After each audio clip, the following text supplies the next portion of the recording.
नमस्कार मंडळी, कसे आहात सगळे? तर आज विशेष असं काही नाही, पण काही गोष्टी मनात आल्या ज्या तुमच्याबरोबर शेअर कराव्याशा वाटल्या म्हणून करते. आजच्या धावपळीच्या जीवनात आपण निसर्गाचा आनंद घेणं कुठेतरी विसरत चाललो आहोत असं मला वाटतं. तसेच आपल्या मुलांना सुद्धा या AI आणि कम्प्युटरच्या काळात ह्या गोष्टी अनुभवायला मिळतच नाही. मग जेव्हा केव्हा या गोष्टी आपल्या मुलांना अनुभवून देता आल्या तर नक्की द्या.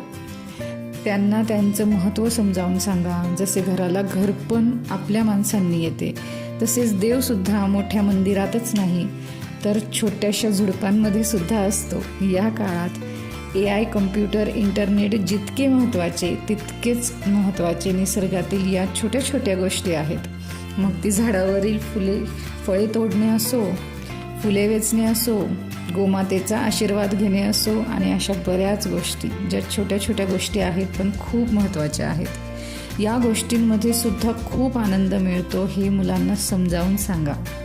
पुढच्या येणाऱ्या पिढ्यांना हे अनुभव घेता येतील का नाही माहीत नाही, पण आपल्या मुलांना जे आपण अनुभवलं त्याचा प्रत्यक्ष अनुभव घेता येतो आहे यातच खूप मोठं समाधान आहे. आणि हीच आपली पुढची पिढी आहे जे आपण आपल्या मुलांना आता अनुभवून देऊ, त्यांचं महत्त्व पटवून देऊ. तेच पुढे ते वारसा हक्क चालू राहतील आणि या गोष्टींचं महत्त्व कधीच कमी होणार नाही असं मला वाटतं.